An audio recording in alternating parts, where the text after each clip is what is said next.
Yapay zeka nereye gidiyor? İran medyası neden susturuldu? Tas kafalı gençler neden var? Gelecekte bizi neler bekliyor? Bunlardan nasıl korunuruz? Direkt başta ben kayıttayım. Bu neyin şeyi var da? Kazan.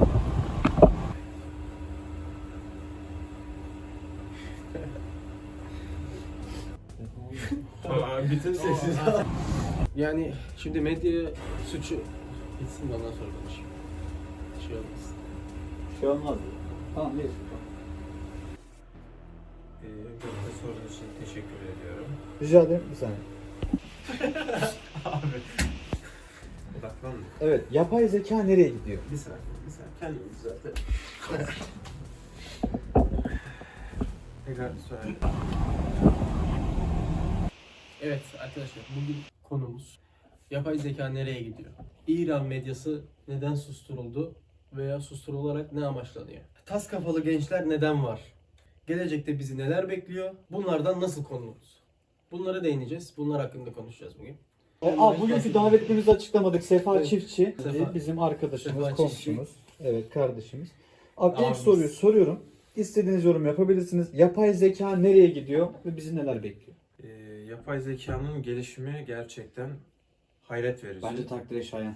Gerçekten takdire şayan. Ben bunun örneğini anlatırken en çok şunu kullanıyorum. Yaklaşık birkaç sene önce bir meme çıkmıştı. Will Smith spagetti yiyor diye. Ha, evet ben biliyorum onu gördüm. O çıkış noktasında işte yapay zeka neler yapıyor vesaire diye hayranlıkla izlemiştik hepimiz onu. Oradaki Will Smith'in o spagettiyi yerkenki bozulan rezalet görüntüsüne hayranlık duyduğumuz yerden birkaç senede Evet. Will Smith'in gerçeğinden ayırt edilemeyecek şekilde spagetti yediği videolara gelmemiz gerçekten hayranlık verici. Kesinlikle. Ben buna katılıyorum, takdire şayan. Peki bizi olumsuz yönde ne bekliyor olabilir? Ya da bir şey bekliyor mu abi? Biz abartıyor muyuz acaba? Beynimizi nasıl etkiliyor? Veya o yapılan saçma sapan videolar. Bununla ilgili üniversitede bu sene birçok ders ve konferansa katıldım. Burada bazı etik değerler var. Şimdi buradaki bu etiğimizi ne şekilde etkiliyor? Ahlakımızı, etik anlayışlarımızı değiştiriyor. Burada en önemli sorun şurada çıkıyor. İş gücü olarak yapay zeka bizi ne kadar etkileyecek? Artık bildiğiniz üzere özellikle büyük şirketlerden Amazon karanlık fabrika denen bir sisteme geçtiler. Ne oluyor bu? Bu ne oluyor? Normalde bir insan bir yerde çalışırken ışığa ihtiyaç duyuyor. Ama artık yapay zeka ve otonomun getirdiği robotlarla beraber fabrikalarda artık ışık yakılmıyor. Çünkü yapay zekanın, robotların böyle bir görme duyusuna Gece görüşü ihtiyaçları yok. gibi bir özelliği mi var? Tamamen sensörlerle çalıştıkları için Vay. herhangi bir ışığa ihtiyaçları yok. Evet, doğru. Ve artık karanlık fabrika denilen bir terim ortaya çıktı. Şey de yok. Yorulma. Tabii yorulma da yok. 7 gün 24 saat çalışabilen makineler ve binlerce insanın yaptığı işi artık birkaç kişi sadece teknikerlerle, onların bakımını yapacak kişilerle yapabiliyorlar. Ama şöyle de bir durum var. Yapay zeka dediğimiz şeyin arka planında bunun çalışma prensibi aslında Big Data dediğimiz büyük bir veri bulutundan kaynaklanıyor. Artık dünyamızda kullandığımız cep telefonları, sosyal medya hesapları, televizyonlar, birçok şey bizim hakkımızda veri topluyor. Zaten bir firmaya üye olurken bir şey alışveriş yapacağınız zaman her şeye giriyoruz işte. TC'mizden Aynen tut öyle. da banka numaralarımıza kadar. Bilgi topluyor, veri topluyor dedin. Onun üzerine ben o örneği verdim. Ya ciddi bir veri toplamı var. Geçen gün bir konferansa katıldım. Bu konferansta Google'da. birkaç şirket vardı. Türkiye'nin büyük sanayicilerin katıldığı, işte Oppa'nın genel müdürü Yücel Kubanç'ın katıldığı, işte Arçelik'ten genel satış direktörlerinden vardı. Doğuş grubundan bir kişi gelmişti. Vestel'den gelmişti. Güzel bir konferans oldu. O konferansta Doğuş grubu biliyorsunuz Garanti Bankası, Doğuş limanlar, holding zaten. bir holding oluşum, birçok firması vardı. Son zamanlarda Garanti Bankası'nı sattılar. Birçok firmalarını artık sattılar ama herhangi bir şekilde küçülmüyorlar. Bunun sebebi de kurmuş oldukları ama birçoğumuzun bir haber oldukları bir şirket var. Digital Related diye bir şirketleri var kendilerine. Ben bilmiyorum. Ben de Çoğumuz bilmiyor. Ben de konferansa katılana kadar bilmiyordum. Konferansa katılan yetkili hanımefendi bize detaylı bir şekilde açıkladı. Kendilerinin birçok firmaları olduğu için bir holding kuruluşu inanılmaz da bir veri akışları var. Bu veri akışıyla toplanılan verileri ne yapabiliriz diye düşünmüşler. Bir veri şirketi oluşturmuşlar. Mesela Doğuş grubun bünyesinde Nusret restoranları var. Hepimiz biliyoruz Allah Allah. Nusret. Mesela bunlar Doğuş grubun sermayesindeler. Onlar işte parayı nasıl katlıyorlar? Ya katlıyorlar gerçekten ama asıl garip olan şu. Şimdi Nusret'e gittiniz ve masada bir QR kod var. Evet. O QR koda telefonunuzu okuttunuz. Menüye bakmak için. Menüye bakmak Evet. için. Çok basit bir eylem aslında. Evet doğru. En son Yapıyoruz. dün yaptım bunu. Yapıyoruz. Mesela menüye baktığınızda orada size küçük bir banner çıkıyor. Diyor ki Aynen tıkla deyince. çerezleri kabul eder misiniz? Cookie Evet. denilen arka planda bizim verilerimizi toplayıp ve işlemenin yasallaştıracağı bir banner çıkıyor. Evet çünkü sana sorarak aslında ilerliyor. Aslında her şey bizim bilgimizde ama Evet. ne kadar bilgiliyiz? Doğru. Sen onu kabul ettiğinde onlar şu verileri toplamaya başlıyor. Hangi yemeğe baktın? Yemeğin yanında hangi içeceği içtin? Hangi konumdasın? Bunların hepsini topluyorlar ve bunlar ciddi büyük holdingler olduğu için birçok kuruluşları var.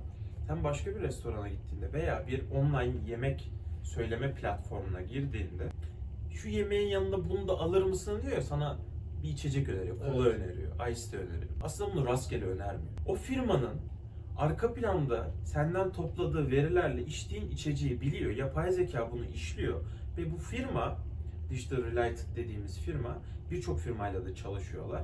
Bizim verilerimizi onlara satıyor. Dolaylı bir yoldan satıyor. Ya. Direkt olarak al bu veri senindir demiyor ama bir kullanıcı, X kullanıcısı geldiğinde onun davranışlarının, sevdiği şeylerin, ihtiyacı olabileceği şeyleri bir araya getiriyor ve sana bunun önerisini sunuyor. Sorumuza gelecek olursak, bunlar tabii arka planda bir yapay zeka Aslında ve bunun hakkında otomasyon konuşulacak oluyor. çok şey var da. Evet, bayağı. Gerçekten. Otomasyon- Çünkü Sefa'nın anlattıkları başka bir kapı açıyor. Kesinlikle. Ya ben ilk bu böyle bir şirketin varlığını duyduğumda gerçekten dumura uğradım yani. Evet. Hiçbir şey üretmeden sadece ellerindeki veri akışını kullanarak Nasıl ya? milyar dolarlık bir piyasa oluşmuş bütün dünyada. Türkiye'deki öncülerinden birisi de bu firmadır. Şimdi burada sorumuza gelirsek, yapay zeka nereye gidiyor, nedir? Buradaki en büyük sorunumuz, benim şahsi kanaatim, gizlilik üzerine olacaktır. Artık mahremiyet kavramının Doğru. kalmadığı bir dünyadayız. Resmen yatak odası tamamen açık diyebilirim. Aynen öyle. Gerçekten öyle. Şimdi o zaman Hamza, sana şöyle bir soru sorayım. Yapay zekaya bir prompt veriyoruz ve bir şeyler yapmasını Evet. istiyoruz ama Evet.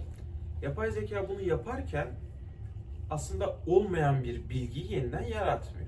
Onun veri havuzundaki bilgiden bir şeyler Evet, çekiyor. bir araya getirerek.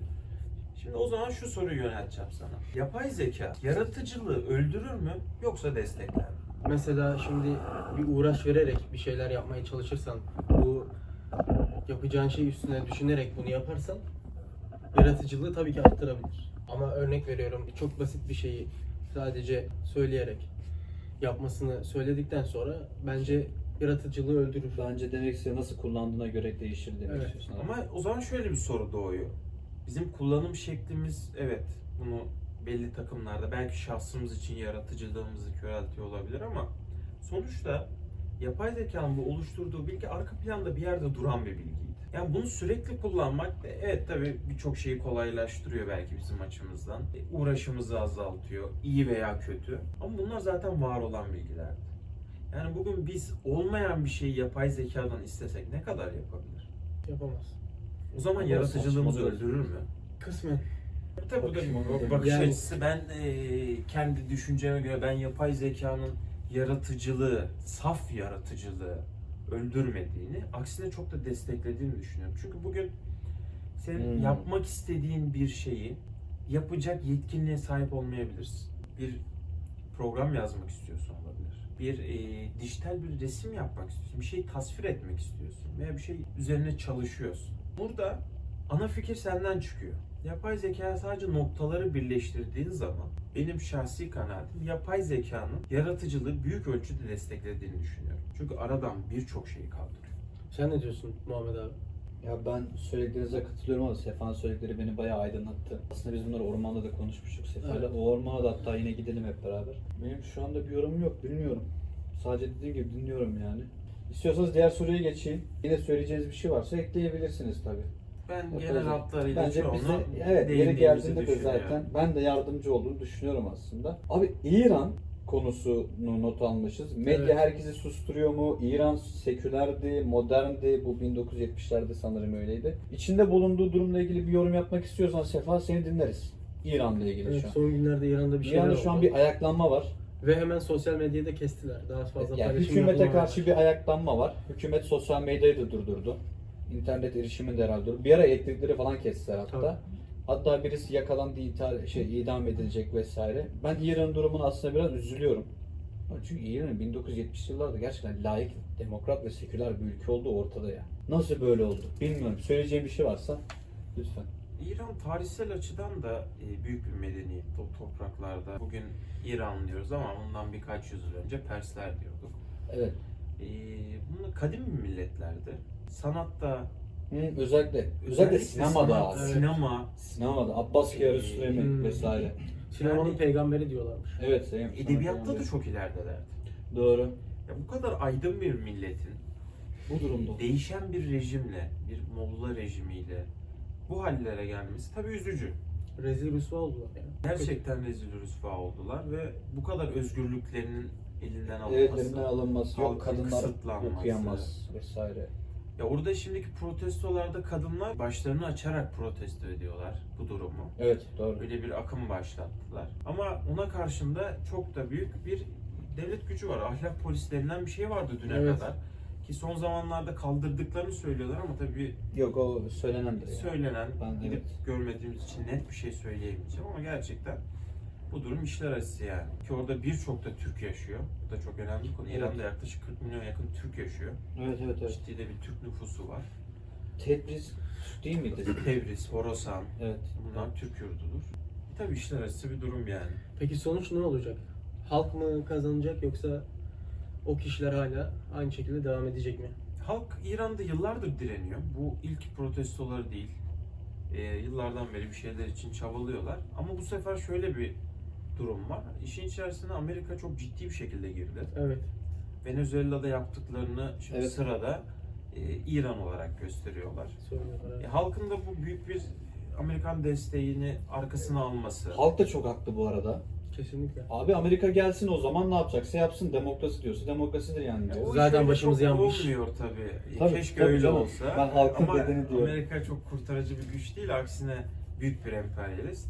Ama burada halkın tabii o Amerika'nın desteğini hissetmesiyle ve Amerika'nın arka planda yürüttüğü siyasetle, tehditlerle, belki bir askeri harekat planıyla rejimin düşmesini ben muhtemel görüyorum. Hayırlısı olsun. Hayırlısı evet. Tabii Canları oradaki sağ olsun. bütün herkes için hayırlısı olsun. Hayırlısı mı olsun, iyisi güzeli mi olsun bilemedim artık. Teşekkür ediyorum ve şöyle bir soru var. Tas kafalı gençler neden var? Bu tabir nasıl çıktı? Dertlerine, amaçlarına. Size bırakıyorum artık. Topu attım ben. Evet Sefa abi.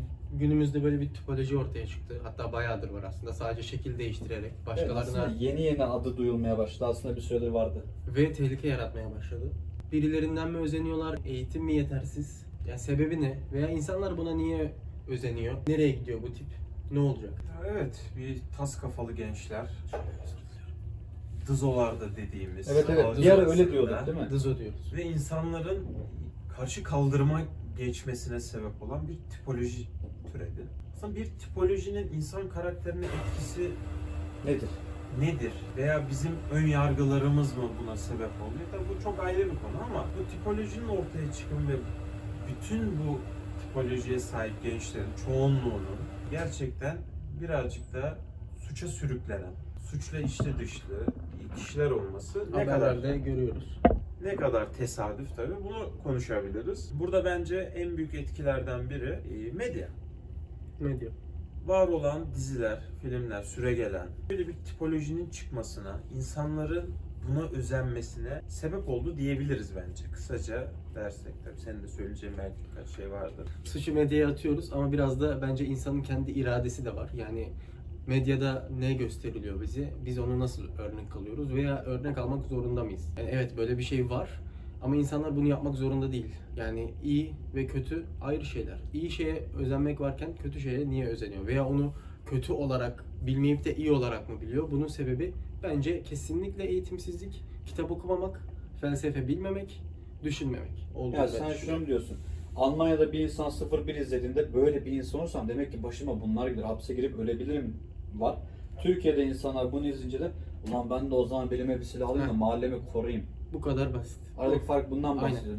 Ben de böyle canlandı. Böyle düşün.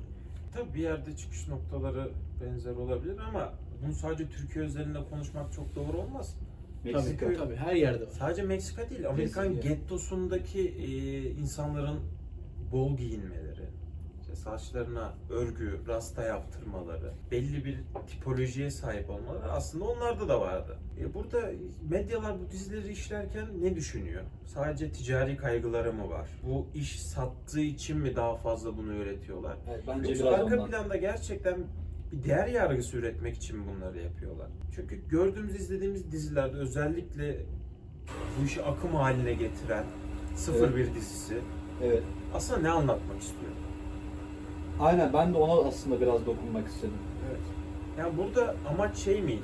Biz gençleri tek tipoloji yapalım. Hepsini bir çeteleşme, bir suça sürüklenme. Hatta suça sürüklenme de değil bu, suçu isteme daha çok. Çünkü Doğru. ya bu sürüklenmenin ötesinde bir şey oluyor. Bu tercihe geliyor. Tabii. Böyle bir amaç mı vardı yoksa bu dizileri işlerken asıl amaç kimsenin kazanamayacağı, bu işin sonunun hep aynı biteceği, ya hapiste ya da ölümle biteceği tarzı bir şey mi işlemek istiyorlardı? Acaba biz mi yanlış anladık? Aynen. Gençlerimiz mi yanlış anlıyor? Akranlarımız mı yanlış anlıyor? Burada büyük bir çelişki var aslında.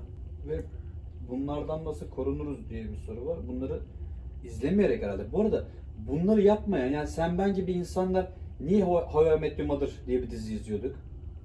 Biz de açıp böyle şeyler izledik. Biz de zamanla Adanalı izledik ama biz dedik ki Adını izlerken ha demek ki böyle bir insan olunca böyle oluyormuş abi. Ama ve Marazali karakterini ya da Kurtlar Vadisi karakterini, Kurtlar Vadisi mafya dizisi diyorlar ama Evet. abi bize efendiliği öğretti. Kesinlikle. Büyüklerimizin yanında nasıl oturacağımızı öğretti. Çok büyük bir derinlik var o Kurtlar Evet. Vadisi'nde. Ya da Çok Adanalı'da aslında bir kadın nasıl korunuru gördük Marazali'de. Yani tabii böyle çıkarımlar yapabiliyoruz. Doğru çıkarımı yapmak önemli. Doğru çıkarımı nasıl yapacağını bilmezsen Aynen. bu bilgi birikime, eğitime veya bir hayat gayesine sahip değilsen o hayat sana çekici geliyor. Tabii şunu da düşünmek lazım. Ülkemizin bugün bulunduğu ekonomik koşullar Evet, buna çok aynen. müsait. Çünkü insanlar bu dizileri izliyorlar ve diyorlar ki ya ne kadar kolay para kazanıyorlar. Ne kadar güzel hayat yaşıyorlar. Tarzı çıkarımlarda bulunabilirler. Özellikle gençlerin yaşadığı ekonomik sıkıntılar. Gezemiyorlar. Yurt dışına çıkamıyorlar. Belki bir sinemaya, bir tiyatroya gitmek artık lüks oldu. Diğer akranlarına göre çok daha minimal yaşamak zorunda bırakıldılar. Bunun da getirdiği hovardalık diyebilirim belki. Eğitim sisteminin kötü oluşunun getirdiği cehalet diyebiliriz. Bunların hepsi bunun sebebi olarak sonucu da tas kafalı dizolar. Evet, başka söyleyeceğiniz bir şey varsa, çünkü sorularımız da artık bitmiş aldığımız konularda. Yoksa teşekkür ediyorum. Ben teşekkür ediyorum beni bugün çağırdığınız için. Rica ederiz. Gerçekten Her zaman. güzel bir konuşma. Güzel Ben bir istiyordum muhabbet. zaten böyle bir şey. Bir arada Güzel oldu, tarih konuğumuz oldu. Ama Evet. son bir soru vardı, onu söylemek istiyorum sadece. Ve basit bir cevap istiyorum. Merak ediyorum abi senin de düşünceni. Bu sıkıntıları nasıl çözeriz? Tek bir kelimeyle veya cümleyle anlatabilirsin. genel olarak ele alırsak Aynen, her şeyi. hepsini bir ele alsak. Tek bir kelimeyle özetlemek gerçekten zor ama Çok zor bu arada. İmkansız. Bana sorsa bir yorum yapamazdım. Yani Tayyip Erdoğan'ın bir şiirini okurdum. Göklerden inen bir karar vardır. Yine de okumamanı tavsiye ederim. Silivri'ye çok uzak bir konumda değiliz. Evet, bu arada. Akşam saat trafikte yoktur. Bir anda kendimizi orada bulabiliriz. Ama tek bir kelimeyle özetleyecek olursak eğitim, eğitim, eğitim. Doğru diyorsun. İşte bu. Başka da Doğru diyecek diyorsun abi. bir Eğitim kelime çok yok. önemli. Çok teşekkür ediyorum. O halde bir çay içelim. Çay, Sefa içiyor musun sen? çay için. Biz Çay de güzeldir. Bunu editleyip bugün atalım ya. Ama Tamam. çay demlerken lütfen önce sıcak suyu sonra çayı koyun. Önce sıcak suyu, üzerine de yeteri kadar çayımızı koyup kapağını kapatıp demlenmeye bırakıyoruz. Ve yaklaşık 15-20 dakika sonra keyifle içiyoruz. O çay bir çöküyor böyle. Sefa Yavaş daha- yavaş çökecek. Tamam. Tadını, aromasını güzel bir şekilde verecek ve çay haşlanmayacak, Ölmeyecek. ölmeyecek. Sefa daha iyi bilir. Kapıyorum. Kulağınıza küpe olsun arkadaşlar. Teşekkürler.